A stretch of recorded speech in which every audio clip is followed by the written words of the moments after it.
Hermanos, Dios les bendiga. Buenas tardes. Les saludo a cada uno. Espero en el Señor que se pueda encontrar bien, que pueda estar bien con su familia.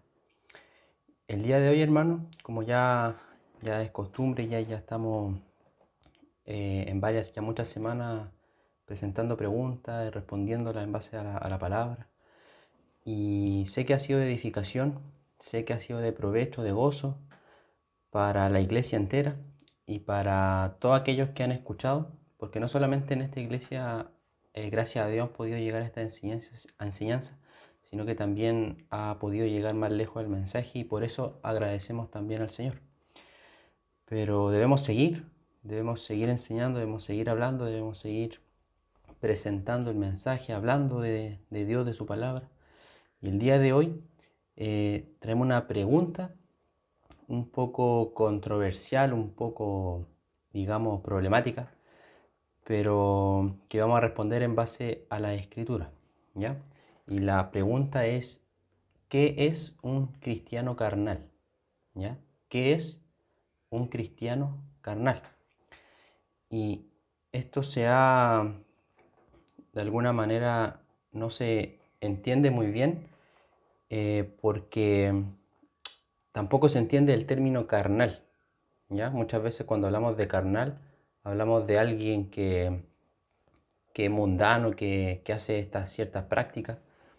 Eh, es eso, pero abarca otras cosas también.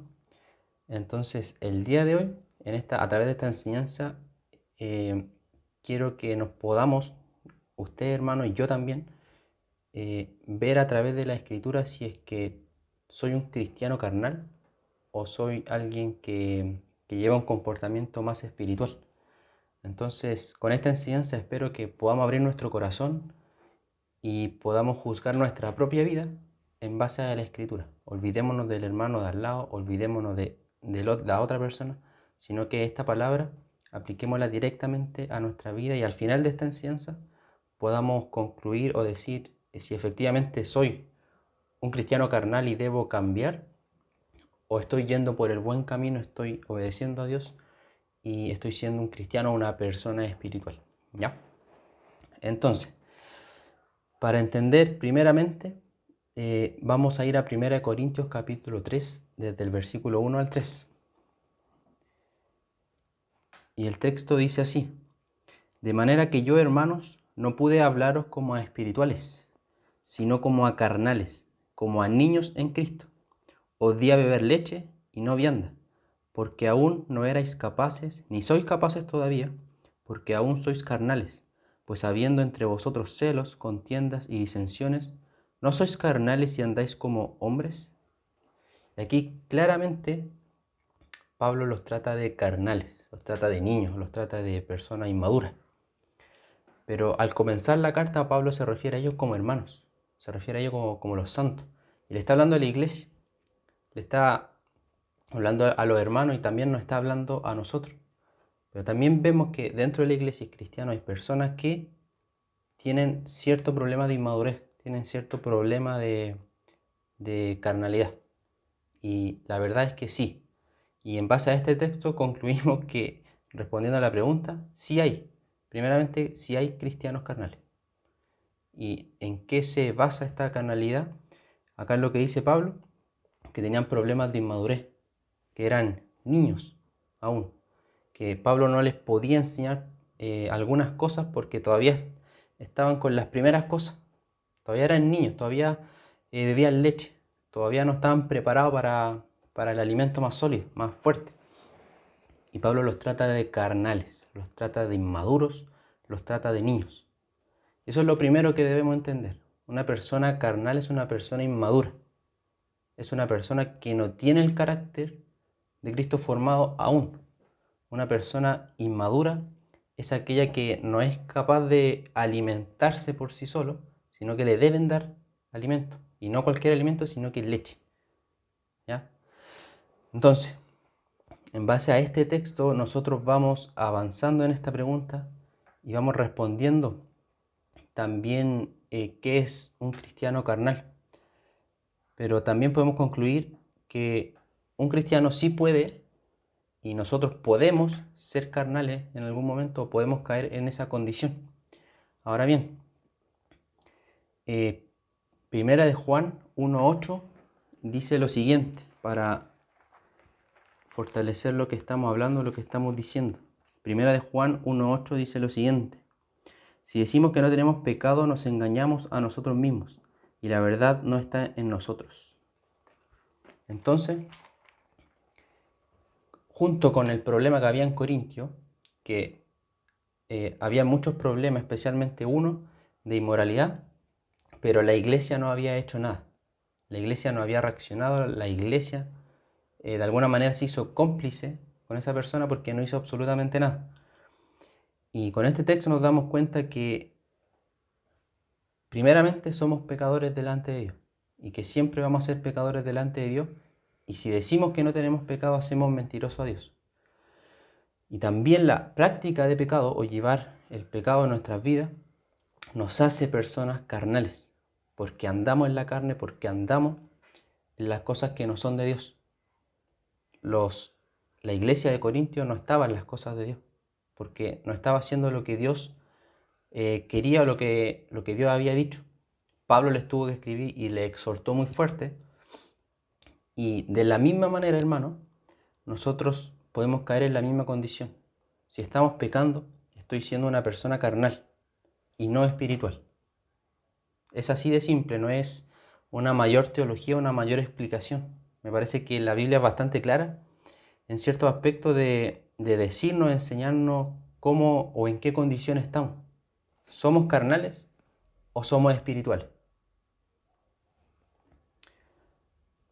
Ahora, ¿puede un cristiano, un verdadero cristiano, tener un comportamiento, una vida carnal? Sí. ¿Puede un cristiano permanecer en esa condición? Estamos hablando de un verdadero cristiano. ¿Puede permanecer en esa condición? No. ¿Ya? Ese es el primer punto. ¿Por qué lo digo? Porque un verdadero cristiano, una verdadera persona que ha confesado su fe en Cristo, su fe en Dios, se ha arrepentido y ahora quiere agradarle, puede tropezar, puede caer en esa condición, pero no se va a mantener permanentemente en eso, sino que va a querer levantarse, va a querer confesar a Dios de todas las faltas, va a querer obedecerle y va a querer andar en las cosas espirituales. Un verdadero cristiano. Yo sé que muchas veces tenemos ese deseo de querer agradar a Dios, pero eso no viene de nosotros mismos, viene de parte de Dios, porque Dios ha puesto su espíritu en nosotros, y es el mismo espíritu dentro de nosotros quien nos mueve a hacer esas cosas, quien habla a nuestra conciencia y nos hace confesar, nos hace arrepentirnos y nos hace obedecer. Es el mismo Dios a través de su espíritu, a través de nosotros, quien nos hace ser personas o cristianos espirituales y no carnales. Por eso mismo, un verdadero cristiano no puede permanecer en la condición de carnalidad o a una vida carnal. No puede, porque está el Espíritu Santo dentro de él. Ahora, que esté apagado, que esté contristado, es otra cosa. Pero si tiene el Espíritu Santo, en algún momento va a dejar esas prácticas y va a dejar esa vida. ¿Ya? Ahora sigamos. Una persona que tiene ese Espíritu Santo y quizá en algún momento es carnal, la Biblia o la palabra nos enseña de que una persona que ha recibido el Espíritu comienza un proceso nuevo en su vida, y es el proceso de la santificación o el proceso de la regeneración. Un verdadero cristiano va a andar en ese proceso. Un verdadero hijo de Dios va a estar practicando la santidad o la obediencia a Dios.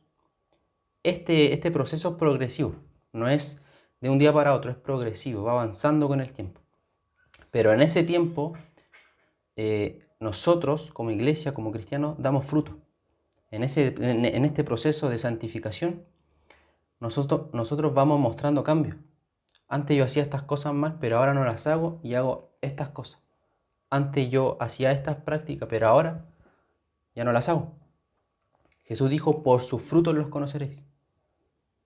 Y a nosotros nos conocen por nuestros frutos, por lo que hacemos, por lo que decimos, por lo que creemos, por lo que decimos ser, por lo que somos en casa.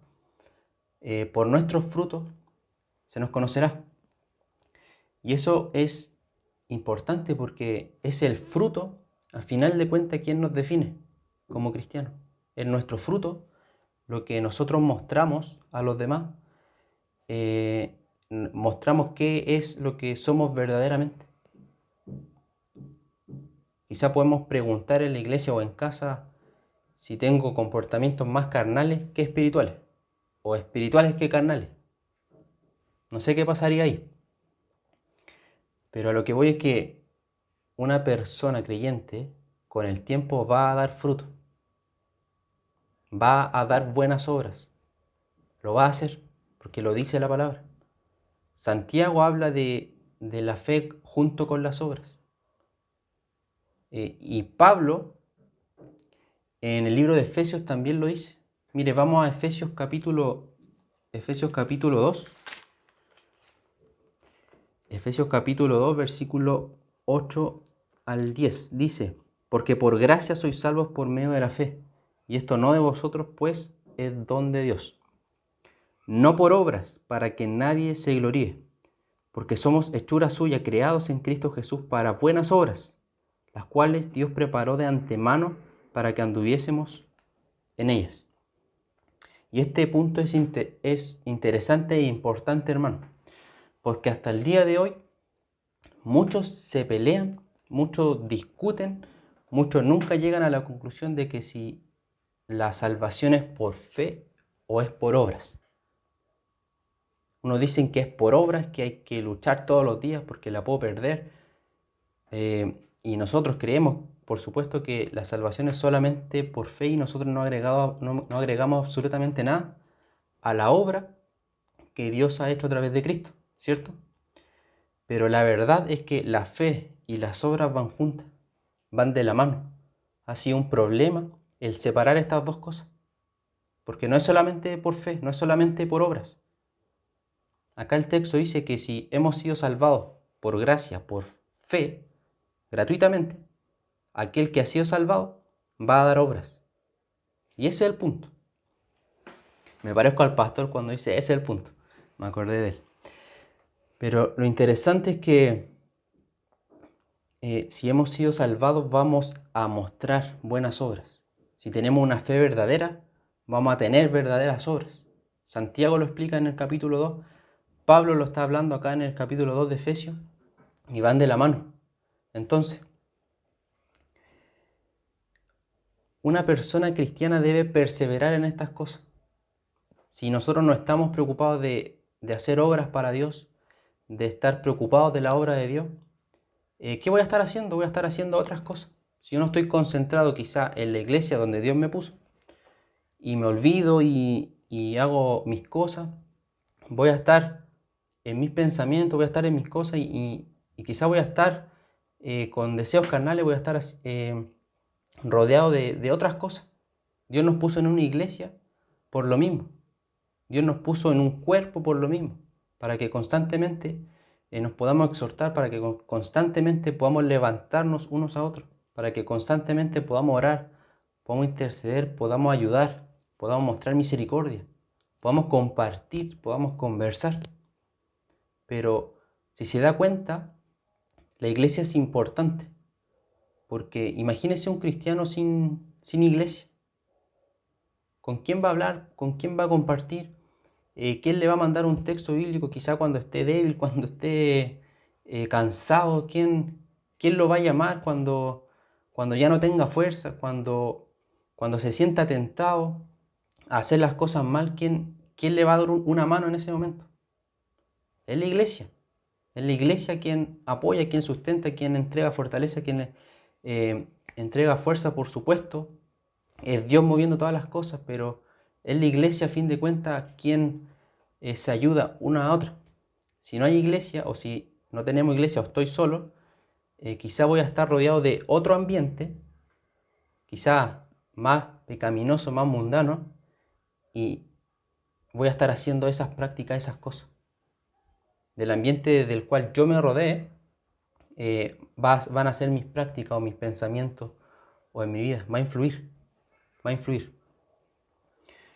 Pero vuelvo a decir, ¿puede un cristiano caer? Sí. ¿Puede un cristiano quizá tener alguna rebelión? Sí. ¿Puede un cristiano parecer carnal o ser carnal? Sí. Pero ¿puede un verdadero cristiano permanecer para siempre en esas cosas? No. ¿Ya? Si usted es un verdadero cristiano, si somos verdaderos cristianos, no vamos a permanecer en esta condición carnal o en alguna condición pecaminosa, sino que vamos a querer agradar a Dios. Vamos a querer transformarnos.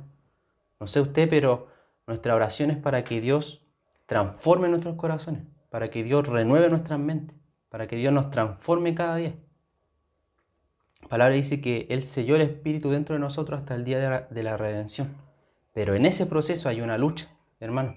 En ese proceso hay tentación, en ese proceso hay prueba, en ese proceso hay aflicción. Y en ese proceso debe haber oración para poder acercarnos a Dios, para poder perseverar. Esa es la palabra que tenía en mente, para poder perseverar en las cosas de Dios. Ahora bien, en cuanto a los cristianos que tienen un comportamiento carnal, ahora estamos hablando de verdaderos cristianos. Aquellos que tienen un comportamiento carnal, Dios dice en su palabra que nos va a disciplinar. Sea como sea, Él va a poner su mano de disciplina sobre nosotros. Nos puede llamar con amor, primeramente, nos puede advertir, nos puede hablar, nos puede enseñar con amor lo que debemos hacer, o nos puede llamar, o nos puede llamar con dolor o con azote, dice su palabra. Y vamos al libro de Hebreos. Vamos al libro de Hebreos, capítulo 12, y vamos a leer rápidamente del 5 al 11. Dice: y habéis ya olvidado la exhortación que como a hijos se os dirige diciendo: Hijo mío, no menosprecies la disciplina del Señor ni desmayes cuando eres reprendido por Él, porque el Señor al que ama, disciplina y azota a todo el que recibe por hijo. ¿Eres hijo de Dios, hermano? Entonces Dios te va a azotar, también a mí. Si soportáis la disciplina, Dios os trata como a hijos, porque ¿qué hijo es aquel a quien el Padre no disciplina? Porque si se os deja sin disciplina de la cual todos han sido participantes, entonces sois bastardos y no hijos. Por otra parte, tuvimos a nuestros padres terrenales que nos disciplinaban y los venerábamos. ¿Por qué no obedecemos mucho mejor al Padre de los espíritus y viviremos? Y aquellos ciertamente por pocos días nos disciplinaban como a ellos les parecía, pero para lo que nos es provechoso, para que participemos de su santidad. Es verdad que ninguna disciplina al presente parece ser causa de gozo, sino de tristeza, pero después da fruto apacible de justicia a los que en ella han sido ejercitados. Hermano, explicando simplemente o de manera sencilla, si hemos recibido a Dios y Dios nos ha hecho hijos de Él, Él nos va a disciplinar, Él nos va a azotar, porque un buen padre disciplina a su hijo. Si usted que es padre quizá o madre y su hijo se porta mal, usted lo va a disciplinar y le va a enseñar.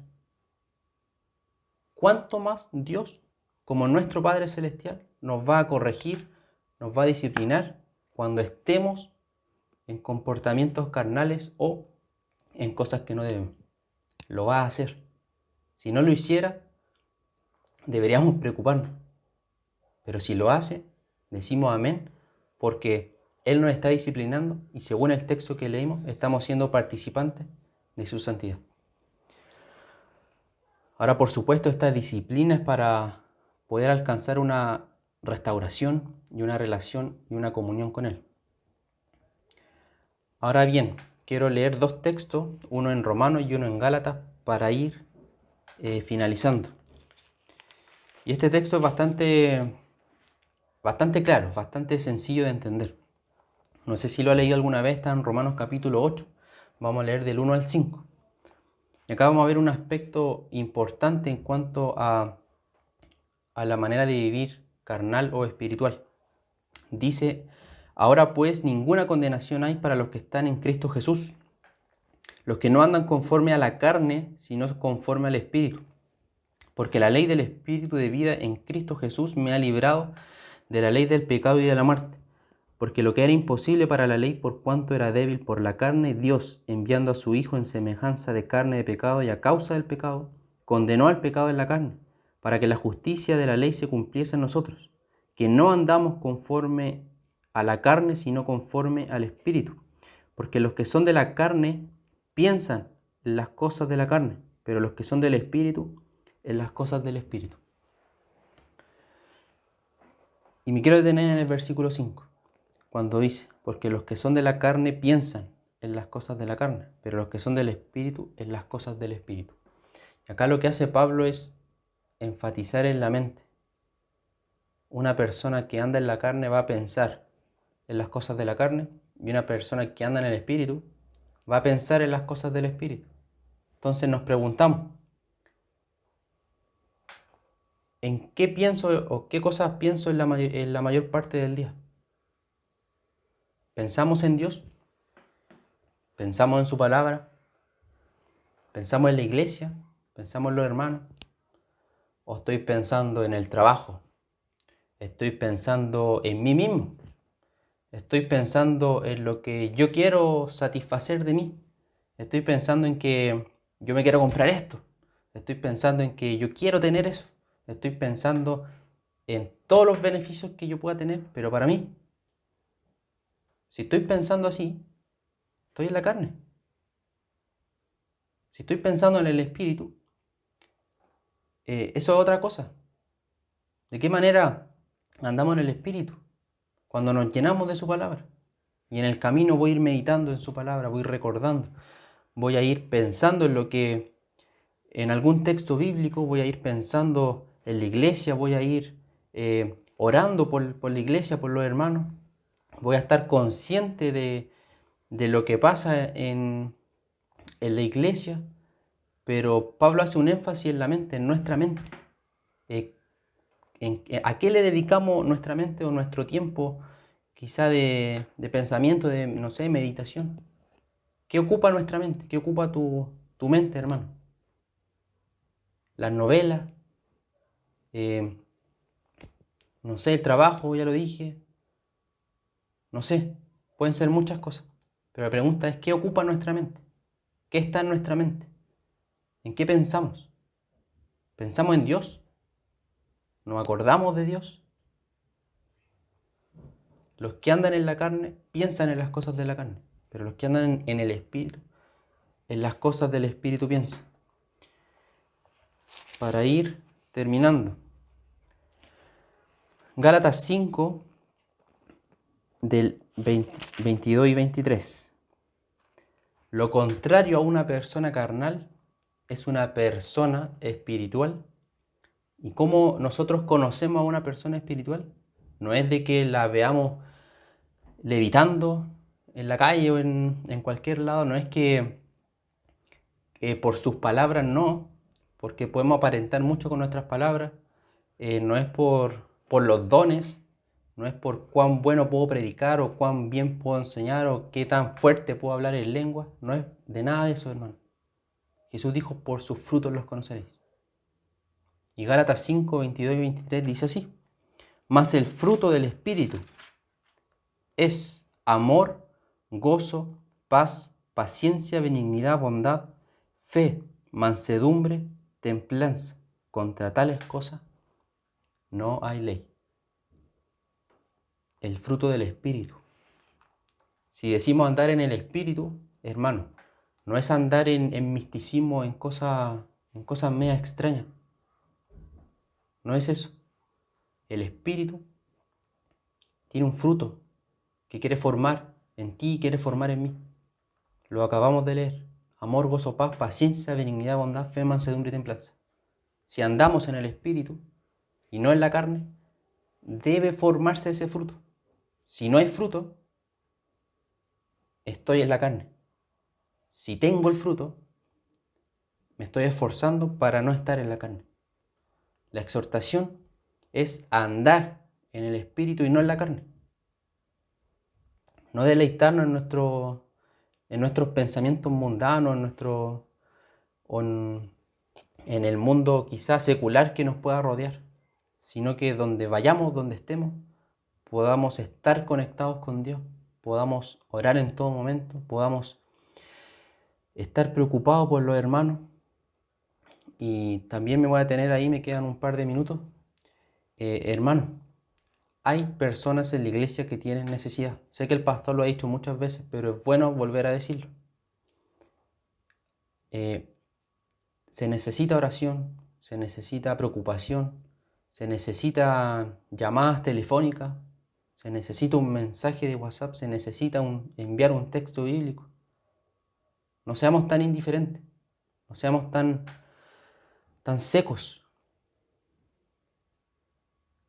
Como dijo el pastor el día domingo, a nosotros nos gustaría, si en algún momento estamos pasando por algo malo, nos gustaría que nos llamaran, nos gustaría que se preocuparan por nosotros, que el hermano estuviera ahí. Pero ahora nosotros debemos estar ahí para el hermano. Y ese es el tema o a la conclusión de que quiero llegar. Preocupémonos por el hermano, oremos por el hermano, llamemos al hermano, porque sí hay necesidad en la iglesia, sí la hay. Y si andamos en el Espíritu, andamos con todos aquellos que quieren andar en el Espíritu, todos juntos, como iglesia, como cuerpo. Así que hermano, espero en el Señor que esto haya sido de edificación. Por favor, tómelo como algo para usted, también fue para mí, tómelo como algo de gozo, como algo que puede ser de edificación. Por favor, no piense que es un reto, que es algo malo, sino que piense siempre primero que el palo o el golpe siempre se lo lleva el que habla. Y en este caso sí hubo palo y golpe. Así que esto sea de edificación tanto para usted, para mí, y que podamos guardar esta palabra en nuestro corazón, ponerla por obra y poder seguir hablando, poder seguir enseñando, poder seguir perseverando en su palabra, en Dios y en todo lo que Él tiene para nosotros, hermanos. Así que les saludo a cada uno y nuevamente les pido oración por la iglesia, por aquellos que lo necesitan. Nuestro hermano Tilia necesita oración, necesita apoyo, necesita a la iglesia en estos momentos, está pronta a ser operada, pero tuvo algunas dificultades. Pero seguimos orando, seguimos pidiendo por ella y sé que usted la va a poner en sus oraciones, yo sé que sí. Así que le pido a la iglesia entera que podamos seguir perseverando, que podamos seguir la carrera y que en esta hora el Señor nos pueda fortalecer y edificar en su palabra. Así que hermano, me despido en el Señor y le mando muchos saludos mi esposa y yo. Así que Dios les bendiga y pronto nos estaremos viendo o comunicando. Adiós.